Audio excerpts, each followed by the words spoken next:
हम मांगते नहीं, हम अपनी सेल करके कमाते हैं। हमको अल्लाह देता है, सौड़ी कपड़े हमको हिलाल के कपड़े, आराम के नहीं कपड़े धनी। बहुत अच्छी बात है। अच्छा भी दोस्तों ਅਸੀਂ ਇਸ ਟਾਈਮ ਮੀਆਂ ਵਾਲੀ ਸ਼ਹਿਰ ਆਇਆ ਤੇ ਕੋਈ ਸਮਾਨ ਸਮੂਹ ਲੈਣਾ ਸੀ ਤੇ ਤੁਹਾਨੂੰ ਦਿਖਾਉਂਦੇ ਆ ਮੀਆਂ ਵਾਲੀ ਸ਼ਹਿਰ ਕਿੱਦਾਂ ਦਾ ਹੈਗਾ ਤੇ ਕੀ ਹਿਸਾਬ ਕਿਤਾਬ। ਗਰਮੀ ਬੜੀ ਆ ਗਈ ਜੇ गर्मी आ गई यार। ਗਰਮੀ ਹਾਂ गर्मी आ गई, ਗਰਮੀ ਲੱਗ ਰਹੀ ਆ बहुत गर्मी आ गई। ਗਰਮੀ ਬਹੁਤ ਆ ਗਈ ਆ। ਚਲੋ ਮੈਂ ਕਿਹਾ ਮੀਆਂ ਵਾਲੀ ਸ਼ਹਿਰ ਆਏ ਤੇ ਹੈਗੇ ਆ, ਜਿਹੜਾ ਕੰਮ ਹੀ ਇੱਦਾਂ ਦਾ ਨਾ ਅਸੀਂ ਬਹੁਤ ਸ਼ਹਿਰ ਫਿਰੀਦੇ ਆ ਤੇ ਤੁਹਾਨੂੰ ਵੈਸੇ ਮੀਆਂ ਵਾਲੀ ਸ਼ਹਿਰ ਆਏ ਸੀ, ਤੁਹਾਨੂੰ ਮੀਆਂ ਵਾਲੀ ਸ਼ਹਿਰ ਦਿਖਾਉਂਦੇ ਆ ਇੱਥੇ ਕਿੱਦਾਂ ਦਾ ਹੈਗਾ ਕੀ ਮਾਹੌਲ ਹੈ। ਚੰਗਾ ਸ਼ਹਿਰ ਨਾ ਮਾੜਾ ਵੀ ਨਹੀਂ ਹੈਗਾ ਤੇ ਬਾਕੀ ਸ਼ਹਿਰਾਂ ਨਾਲ ਕੋਈ ਸੱਟ ਹੈਗਾ ਵਾ ਮੀਆਂ ਵਾਲੀ। ਬਾਕੀ ਖੁਸ਼ਾਬ ਇੱਦਾਂ ਦੇ ਛੋਟੇ ਛੋਟੇ ਇਲਾਕੇ ਹੈਗੇ ਨੇ, ਕੋਈ ਸ਼ਹਿਰ ਨਹੀਂ ਹੈਗਾ। ਉਹ ਸਟਾਫ ਵਰਗੇ ਸ਼ਹਿਰ ਨੇ ਤਾਂ ਥੋੜ੍ਹਾ ਵੱਡਾ ਸ਼ਹਿਰ ਹੈਗਾ। ਦੋਸਤੋ ਇੱਕ ਹੋਰ ਮਜ਼ੇ ਦੀ ਗੱਲ ਆ, ਅਗਰ ਤੁਸੀਂ ਕੋਈ ਚੀਜ਼ ਖਰੀਦਣੀ ਹੋਵੇ ਨਾ ਤੇ ਇਹ ਦੋ ਤਿੰਨਾਂ ਦੁਕਾਨਾਂ ਦੇ ਰੇਟ ਦਾ ਪਤਾ ਕਰਿਆ ਕਰੋ। ਦੋ ਤਿੰਨਾਂ ਦੁਕਾਨਾਂ ਤੋਂ ਪੁੱਛੋਗੇ ਤੁਹਾਨੂੰ ਇੱਕ ਚੀਜ਼ ਦੇ ਬਾਰੇ ਪਤਾ ਲੱਗ ਜਾਏਗਾ, ਥੋੜਾ ਇਲਮ ਇਜ਼ਾਫਾ ਹੋਏਗਾ। ਇੱਕ ਤੁਹਾਨੂੰ ਸਹੀ ਚੀਜ਼ ਮਿਲੇਗੀ, ਸਹੀ ਰੇਟ ਤੇ ਸਸਤੀ ਚੀਜ਼ ਮਿਲੇਗੀ। ਅਗਰ ਤੁਸੀਂ ਇੱਕੋ ਦੁਕਾਨ ਤੇ ਵੜ ਜਾਓ, ਇੱਕੋ ਦੁਕਾਨ 'ਤੇ ਜਾ ਕੇ ਚੀਜ਼ ਲੈ ਲਓ ਤੇ ਤੁਹਾਨੂੰ ਫਿਰ ਸਹੀ ਪਤਾ ਲੱਗਣਾ ਨਹੀਂ ਰੇਟ ਕਿੰਨਾ ਹੈਗਾ, ਇਹ ਤਾਂ ਮਹਿੰਗੀ ਲੈ ਲਈ ਕਿ ਸਸਤੀ ਲੈ ਲਈ। ਤੇ ਦੋ ਤਿੰਨਾਂ ਦੁਕਾਨਾਂ ਤੋਂ ਰੇਟ ਦਾ ਪਤਾ ਕਰਿਆ ਕਰੋ, ਪਤਾ ਕਰਕੇ ਫਿਰ ਚੀਜ਼ ਖਰੀਦਿਆ ਕਰੋ ਤੇ ਤੁਹਾਡੇ ਇਲਮ ਇਜ਼ਾਫਾ ਵੀ ਹੋਏਗਾ। ਗੱਲ ਕਰਨ ਦਾ ਮਕਸਦ ਇਹੀ ਸੀ ਕਿ ਅਗਰ ਤੁਸੀਂ ਕੋਈ ਚੀਜ਼ ਖਰੀਦਣੀ ਆ ਤੇ ਦੋ ਤਿੰਨਾਂ ਦੁਕਾਨਾਂ ਤੋਂ ਪਤਾ ਕਰਿਆ ਕਰੋ, ਫਿਰ ਖਰੀਦਿਆ ਕਰੋ। ਅਸੀਂ ਇੱਕ ਦੁਕਾਨ ਤੇ ਰੁਕੇ ਦੇ ਸਮਾਨ ਲੈਣ ਵਾਸਤੇ। ਇੱਕੋ ਦੁਕਾਨ ਦੇ ਅੰਦਰ ਸਾਰਾ ਹੀ ਸਮਾਨ ਆ ਇਹਨਾਂ ਕੋਲ, ਕੱਪੜੇ ਵੀ ਹਨ, ਸ਼ੂਜ਼ ਵੀ। ਤੁਹਾਨੂੰ ਦਿਖਾਉਂਦੇ ਇੱਕੋ ਦੁਕਾਨ ਕੀ ਕੁਝ ਰੱਖਿਆ ਇਹਨਾਂ ਨੇ।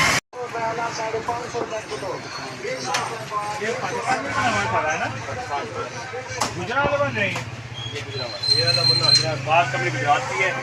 आगे कूलर, वॉशिंग मशीन, पंखे।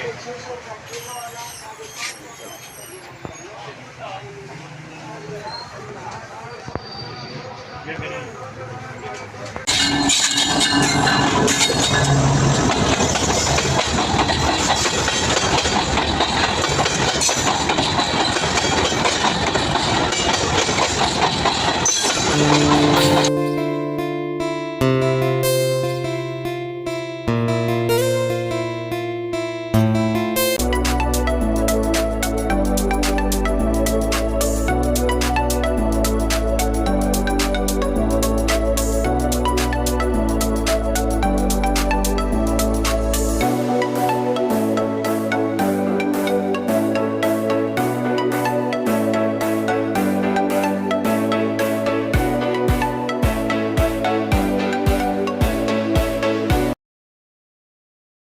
ਹਾਂਜੀ ਵੀ ਦੋਸਤੋ ਅਸੀਂ ਹੁਣ ਆ ਗਏ ਹੋਟਲ ਤੇ, ਟੋਇਟਾ ਹੋਟਲ ਤੇ ਮੀਆਂ ਵਾਲੀ ਤੇ ਚਾਹ ਪੀਣ ਲੱਗੇ।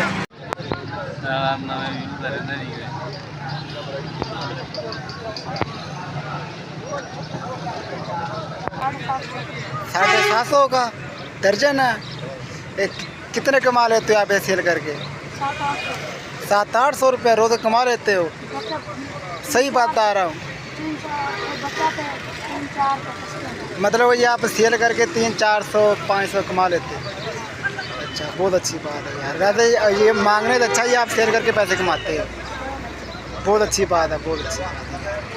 हम मांगते नहीं, हम अपनी सेल करके कमाते हैं। हमको अल्लाह देता है, सौड़ी कपड़े हमको हिलाल के कपड़े, आराम के नहीं कपड़े धनी। हाँ, बहुत अच्छी बात है। ਮੀਆਂ ਵਾਲੀ ਸ਼ਹਿਰ ਦੇ ਨਾ ਤਿੰਨ ਚੀਜ਼ਾਂ ਮਸ਼ਹੂਰ ਨੇ, ਇੱਕ ਬਟੇਰਾ, ਦੂਸਰਾ ਪਲਾਓ, ਤੀਸਰਾ ਸੀਲ ਮੁਰਗੇ।